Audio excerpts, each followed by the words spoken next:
The massive view screen aboard the GCS Horizon lit up with an incoming transmission. Captain Alina Reyes straightened her uniform and nodded to her communications officer. "Put it through." The screen flickered to life, revealing a striking alien visage. The being had iridescent blue skin, large almond-shaped eyes, and delicate tendrils framing its face. It blinked slowly at the camera. "Greetings," Captain Reyes said carefully. "I am Captain Alina Reyes of the Global Confederation ship Horizon. We come in peace and friendship." The alien cocked its head, tendrils swaying gently. It opened its mouth and a series of musical tones and clicks emerged. "Our translation matrix is still analyzing their language, Captain," the comms officer reported. "It may take some time before we can communicate effectively." Reyes nodded. "Keep working on it. In the meantime, let's try some universal gestures of goodwill." She smiled warmly at the alien and raised her hand in a wave. The alien's eyes widened slightly, but it made no move to reciprocate.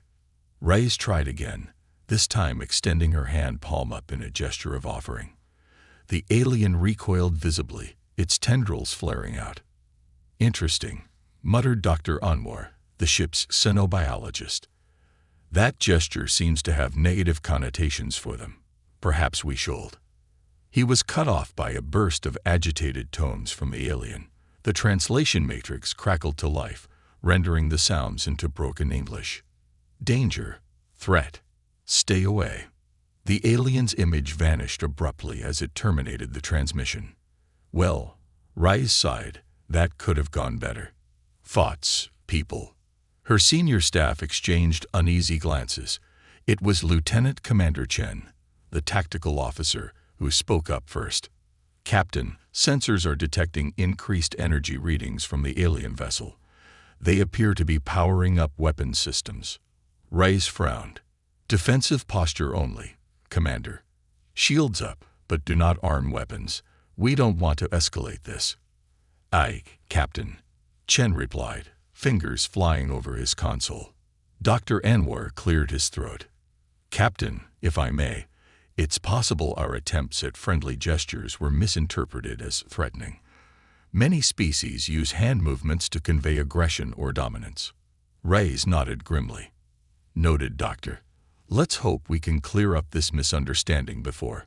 A violent shudder ran through the ship, throwing several crew members off balance. "Report," Reyes barked, gripping her chair.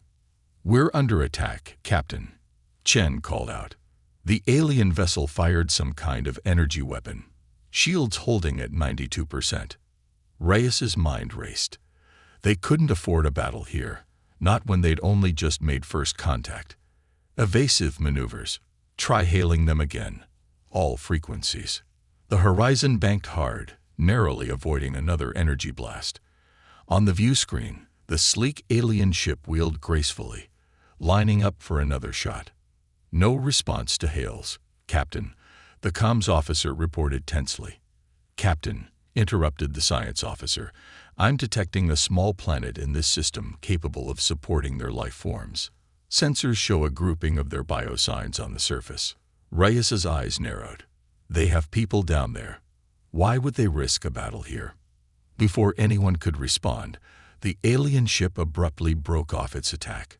It shot past the horizon in a blur of motion, vanishing into faster-than-light travel with a flash of light. For a moment, stunned silence reigned on the bridge. Then Reyes found her voice. "Damage report. Minor hull damage to decks 3 and 4, Chen reported. "No casualties. But Captain, they left some of their people behind on that planet." Reyes leaned forward, studying the nondescript world on the view screen. "Why would they do that?" "Scan the planet. Full spectrum. I want to know everything about it." The science team worked feverishly, data scrolling across their screens. Dr. Anwar's face grew increasingly pale as he read the results. "Captain," he said gravely, "I'm afraid the news isn't good. That planet is, well, the closest analog in human terms would be a Deathworld." A ripple of unease passed through the bridge crew. Deathworlds were the stuff of science fiction nightmares. Planets so inherently hostile to life that merely setting foot on them was a death sentence. "Explain," Rise ordered. War pulled up a holographic display. "The atmosphere is barely breathable for their species, with high concentrations of toxic gases. Gravity is 1.3 times what they're adapted for. The planet experiences extreme temperature swings, from blazing heat to sub-zero cold. And that's not even considering the indigenous life forms, most of which appear to be highly aggressive predators." Rise absorbed this silently, her face a mask of concentration. "And we're sure there are survivors down there." "Affirmative, Captain," the science officer confirmed. "We're reading approximately 50 life signs matching the alien species. They appear to be clustered in a sheltered valley. But what?" The officer swallowed hard.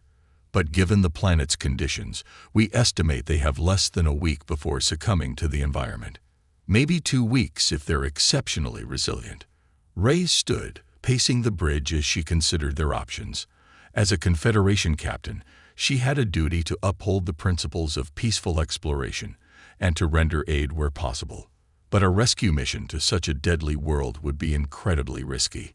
"Open a channel to Confederation Command," she said finally. "We're going to need guidance on this one."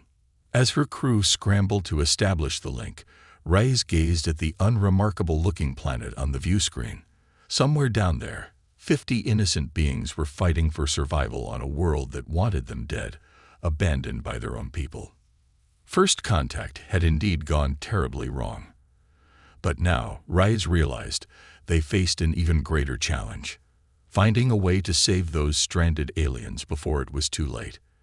As the Confederation seal appeared on screen, signaling an open channel to headquarters, she took a deep breath.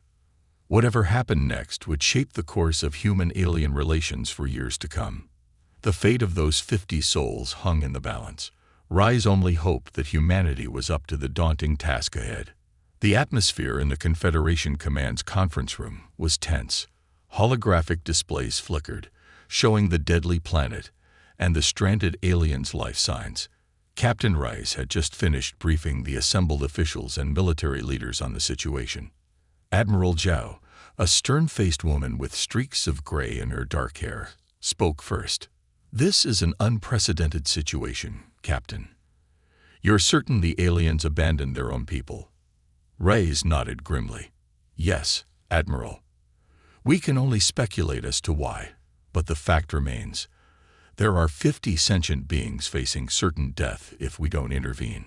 "The humanitarian argument is clear," said Dr. Ilara Voss, the Confederation's leading xenobiologist.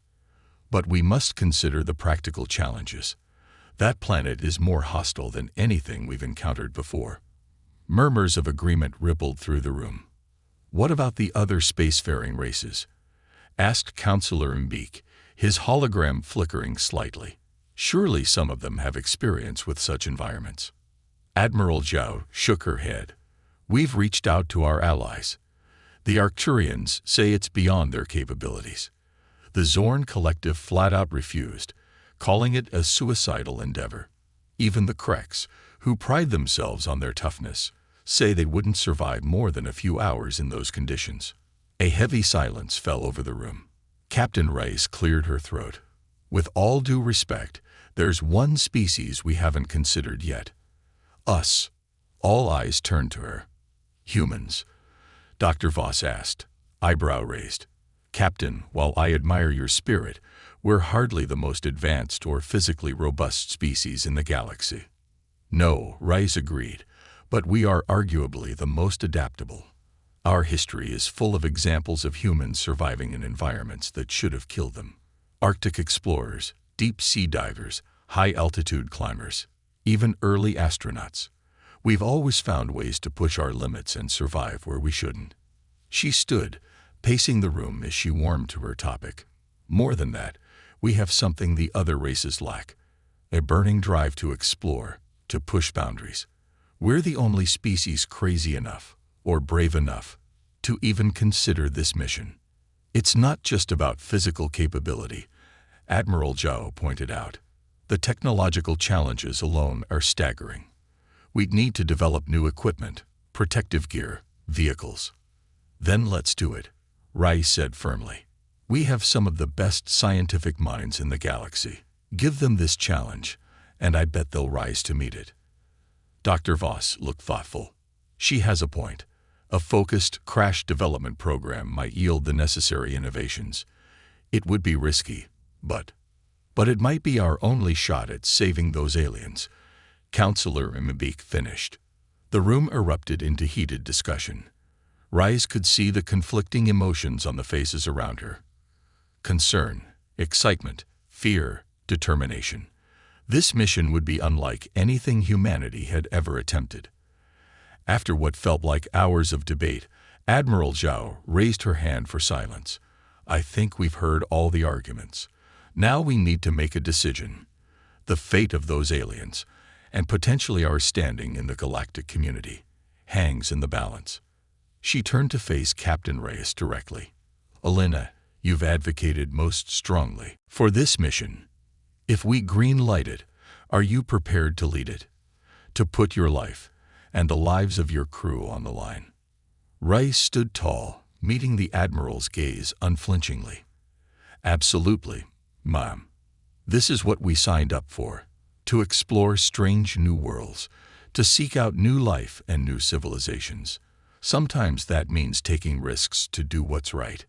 Admiral Zhao nodded slowly, a hint of pride in her eyes. She turned to address the room. Very well. Let's put it to a vote. All in favor of authorizing a human-led rescue mission to the Deathworld, say aye. A chorus of ayes rang out, some confident, others hesitant. There were a few dissenters, but the majority was clear. Motion carried. Admiral Zhao announced, Captain Rice, you have your mission. We'll divert all necessary resources to support you. You have 2 weeks to prepare before the window of survival closes for those aliens. The room burst into activity.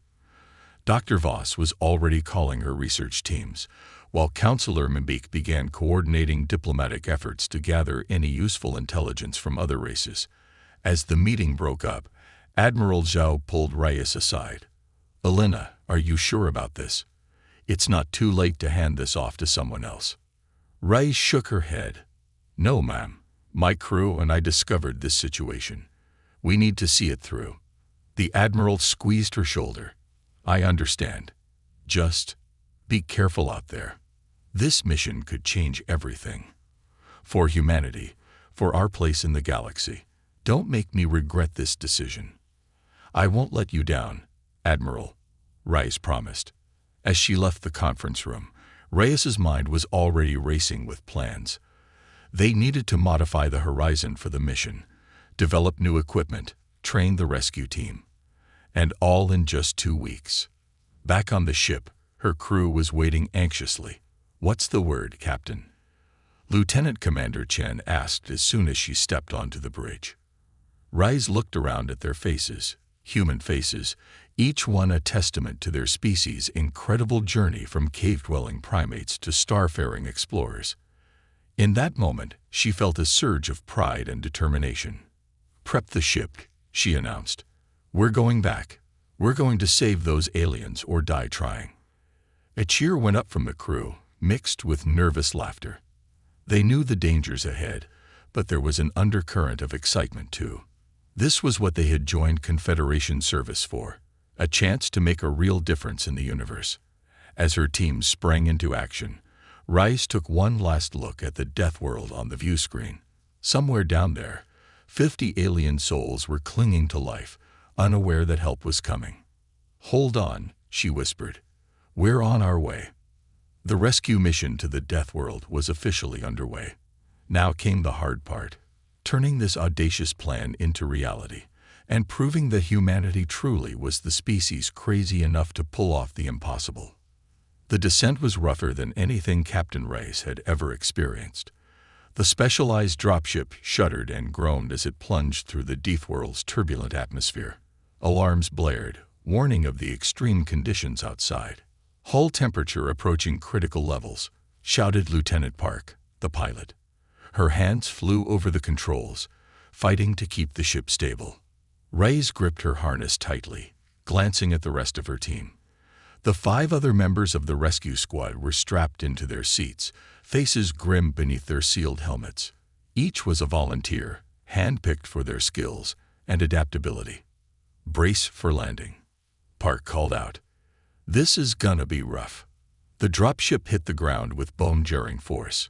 For a moment, everything was chaos. Flashing lights, screeching metal, the team being thrown against their restraints.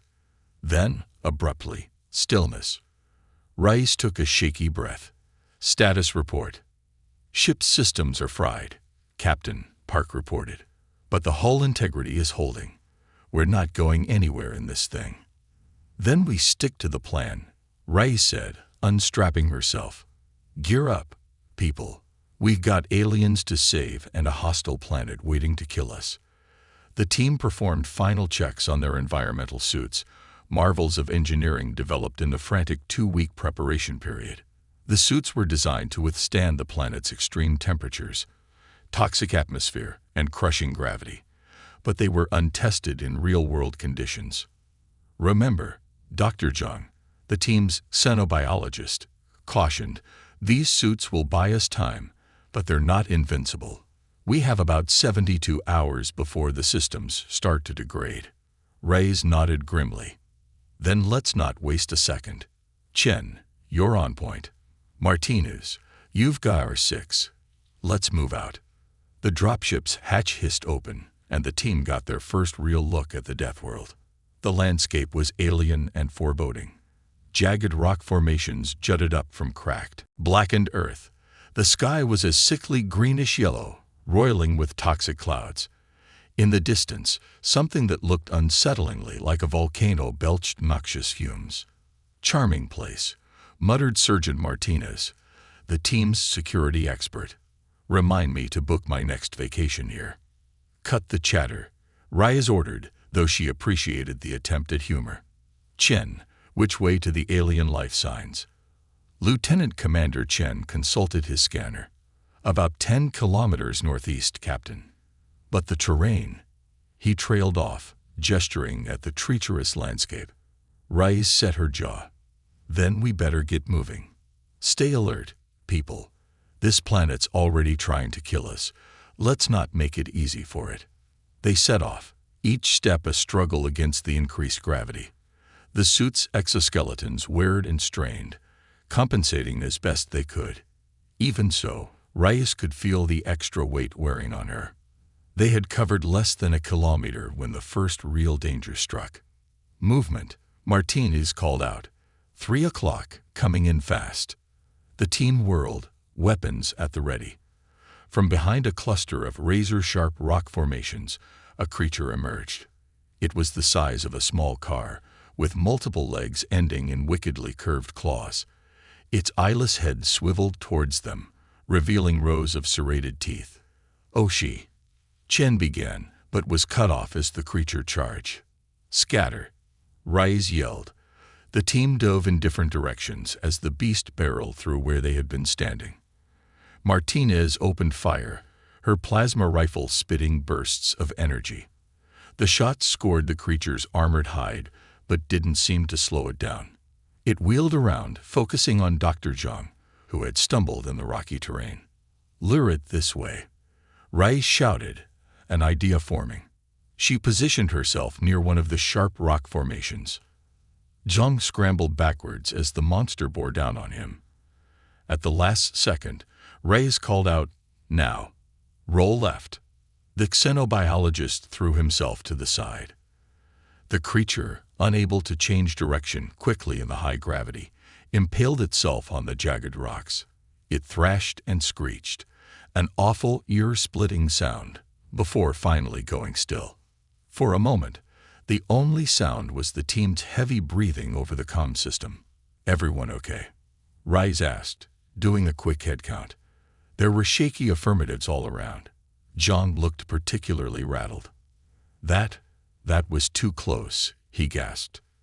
"But we handled it," Reyes said firmly. "Good work, people. Especially you, Zhang.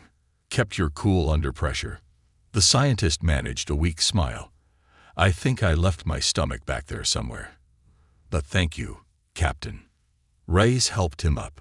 We knew this wouldn't be easy, but we can do this. We have to. They pressed on, now even more wary of their surroundings. The planet seemed determined to throw every possible obstacle in their path. Razor-sharp vegetation that could slice through their suits if they weren't careful. Sudden fissures in the ground, venting superheated steam. Even the very air itself was a constant threat, the corrosive atmosphere slowly eating away at their equipment. As they crested a rise, Chen's scanner beeped urgently. "Captain, I'm picking up the alien life signs. They're close, just over this ridge." Reyes felt a surge of hope, quickly tempered by caution. "All right, people, this is it. Remember, these aliens may be injured or hostile. Approach with care." They made their way down the other side of the ridge, into a sheltered valley. And there, huddled in the lee of a massive rock formation, they saw them, the stranded aliens. There were fewer than the initial scans had shown. Maybe 30 instead of 50. They looked bedraggled and weak, their iridescent skin dulled by the harsh conditions. Some appeared to be injured. As the human team approached, the aliens recoiled in fear. One of them, apparently a leader, stepped forward. It made a series of musical clicks and whistles, the same language they had heard during the disastrous first contact. "Zhang," Reyes said quietly, "you're up. See if you can communicate that we're here to help." The xenobiologist nodded, activating the translation matrix they had worked on refining. He began to speak, the device rendering his words into the alien's language. Reyes watched the exchange tensely, all too aware that they were exposed out here. Every moment increased the risk of another attack by the planet's wildlife. Finally, Zhang turned back to her. "Captain, I think they understand we're here to rescue them, but they're terrified. They've lost many of their people to this world already." Reyes nodded grimly. Finding the aliens was just the first step. Now came the real challenge, getting them safely off this death world before it claimed any more lives, alien or human.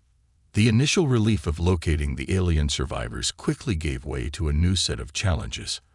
As Dr. Zhang continued his attempts at communication, Captain Reyes assessed their situation with growing concern. The aliens were in worse shape than they had anticipated.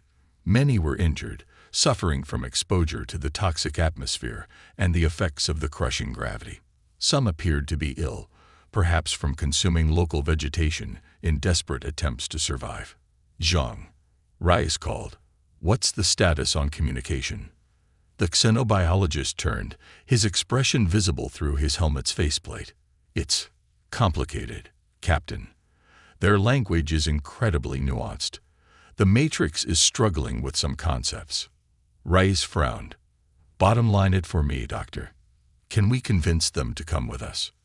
Zhang hesitated. "I believe so, but there's resistance. They're scared, and there's something else. A cultural taboo, I think, about leaving their dead behind." Reyes looked around the makeshift camp. Now that Zhang mentioned it, she could see several mounds that looked suspiciously like burial sites. "Tell them we'll do our best to honor their dead," she said, "but our priority has to be the living." As Zhang turned back to continue negotiations, Lieutenant Park approached. "Captain, we've got a problem. I've been monitoring atmospheric conditions. There's a major storm system moving in. If it hits before we evacuate." She didn't need to finish the sentence. Reyes could see the toxic clouds gathering on the horizon, flashes of unnatural lightning illuminating their roiling mass. "How long?" she asked tersely. 3 hours, maybe 4 if we're lucky." Reyes swore under her breath. Their suits could probably withstand the storm, but the aliens had no such protection, and their extraction ship wouldn't be able to land in those conditions. She keyed her comm. "Martinez Chen, status report on perimeter security." "All quiet for now, Captain," Martins replied. "But this place gives me the creeps. Keep feeling like we're being watched." "Stay alert," Reyes ordered. "We may need to move out on short notice." She turned back to the alien encampment, where Zhang was still engaged in careful dialogue with their leader. The other aliens huddled together, watching the humans with a mixture of fear and desperate hope.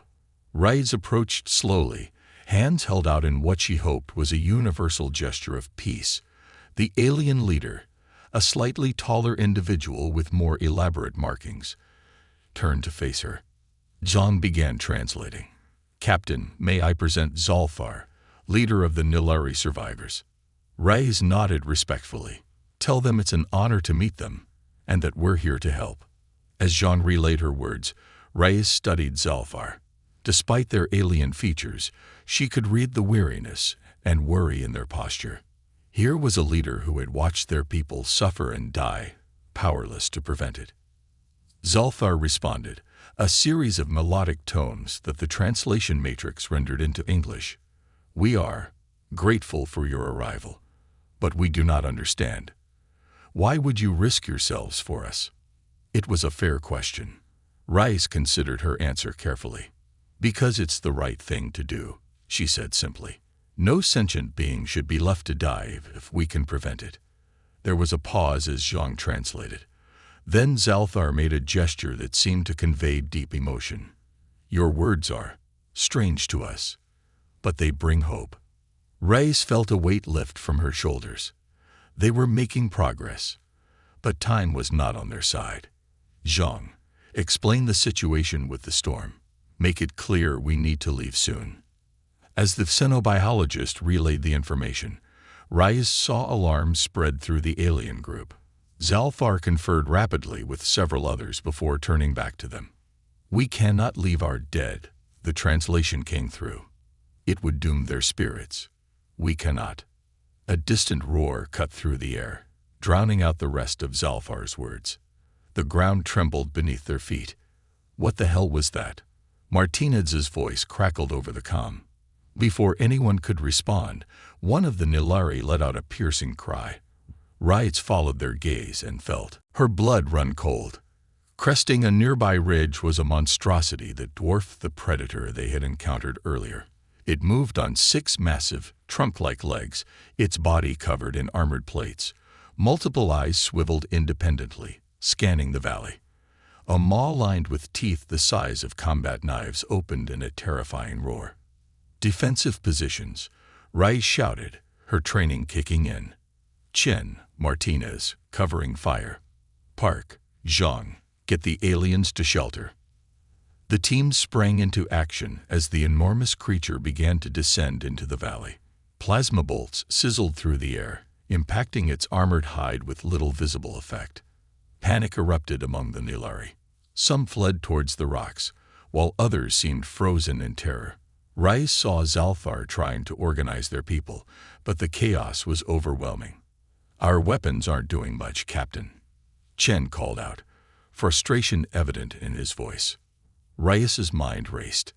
They couldn't fight this thing head-on. They needed. Her eyes fell on the burial mounds. An idea sparked, a desperate, possibly offensive one. But they were out of options. "Zhang," she yelled, "tell Zalfar we need to use the burial sites, the bodies, the grave goods, anything flammable." The xenobiologist looked shocked. "Captain, that's their sacred. It's that or we all die here. Make them understand." As Zhang hurriedly explained, Rise began grabbing what looked like dried vegetation from around the alien camp. "Everyone, gather fuel. We're going to create a fire break." Understanding dawned on her team's faces. They scrambled to collect anything that would burn, explaining their actions to the bewildered Nilari as best they could. Zalfar approached Rise, agitation clear in their movements. Through the translator, their words came through tense and pained.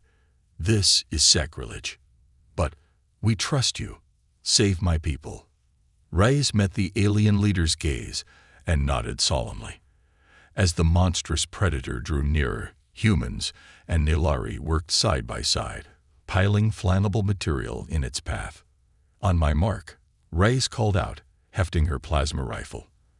The creature was almost upon them, the ground shaking with each step. "Fire!" A volley of plasma bolts ignited the makeshift fire break.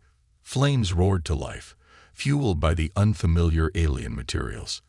The predator recoiled from the sudden inferno, bellowing in confusion and rage. For a moment, Raiz allowed herself to hope, but as the flames began to die down, she knew this was only a temporary reprieve. They had bought time, but the real challenge still lay ahead, getting off this deadly world before it claimed them all. The makeshift firebreak had bought them precious minutes, but Captain Raiz knew they were running out of time. The massive predator circled just beyond the dying flames, its multiple eyes fixed hungrily on the gathered humans and Nilari. In the distance, the approaching storm front loomed ever larger, flashes of lightning illuminating the toxic clouds. Status report. Raiz barked into her comm. Extraction ship is on standby in high orbit, Lieutenant Park replied. But they can't risk entering the atmosphere until that storm clears. Chen chimed in, Captain, I've been scanning the area. There's a network of caves about 2 kilometers from here, deep enough to potentially shelter us from both the creature and the storm. Raiz weighed their options quickly, stay and face certain death, or make a run for uncertain shelter. Not much of a choice. All right, listen up. She called out to both her team and the Nilari. We're evacuating to the caves. Stick together. Help those who are injured.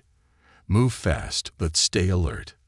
As Jean translated for the aliens, Raiz saw fear and uncertainty in their eyes. But there was something else too, a growing trust in their human rescuers. Zalfar approached, making a gesture that seemed to indicate readiness. We follow your lead. The translation came through. Martinez, you're on point. Chen, take our 6. Everyone else, help the Nilari. Let's move. They set off at as quick a pace as they could manage, the increased gravity making every step a struggle. Injured Nilari slowed them down, but Raiz refused to leave anyone behind. She found herself supporting a particularly weak alien, its iridescent skin pale and clammy against her suit. Behind them, the predator let out a furious roar. The firebreak was no longer an obstacle. It's coming, Martins warned. We need to move faster. But faster wasn't an option. Many of the Nilari were already at their limits, gasping for breath in the toxic air. Raiz made a split-second decision.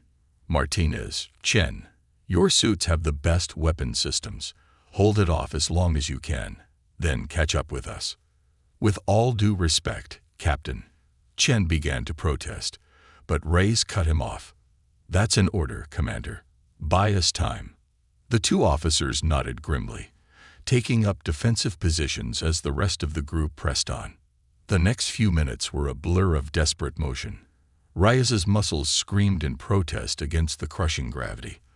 All around her, humans and Nilari stumbled forward, driven by sheer survival instinct. Plasma fire erupted behind them, Martins and Chen engaging the creature. Raiz didn't look back. She couldn't afford to. There, Park suddenly shouted. The cave entrance. Sure enough, a dark opening loomed in a nearby rock face. Hope surged through Raiz, giving her a second wind. Everyone, inside. Move. They half ran, half fell into the cave's mouth, the weaker Nilari all but carried by their stronger companions. As the last of them entered the relative safety of the cavern, Raiz turned back. Martinez and Chen were sprinting towards them, the monstrous predator hot on their heels. Come on, Raiz shouted, waving them in frantically. The 2 officers dove into the cave just as the creature lunged. Its massive jaws snapped shut mere inches from Chen's feet. It roared in frustration, too large to follow them into the narrow entrance. For a moment, the only sounds were heavy breathing and the distant rumble of thunder. Then Raiz found her voice. Good work, people, but we're not out of the woods yet. Zhang, Park, check on the Nilari. Martinez, Chen, catch your breath, then help me set up a defensive perimeter. As her team sprang into action, Raiz took stock of their situation. The cave was deep, twisting away into darkness. It would shelter them from the storm, but for how long? And what other dangers might lurk in its depths? Zhang approached, his face grim behind his faceplate. "Captain, the Nilari are in bad shape. The exertion, the toxic atmosphere, I'm not sure how much longer they can hold out." Reyes nodded. "Understood. Do what you can for them. Park, any word from the extraction team?" The pilot shook her head. "The storm is interfering with communications. We're on our own for now." Outside, the Predator's roars were joined by the howling wind as the storm finally hit. The cave entrance was soon obscured by swirling, poisonous gases. Hours crawled by. The team took turns standing watch, though the creature seemed to have given up trying to reach them. The real enemy now was time. Despite their best efforts, several of the Nilari succumbed to their injuries and the harsh conditions. Reyes found Zalthar sitting beside one of the fallen aliens, making a keening sound that needed no translation.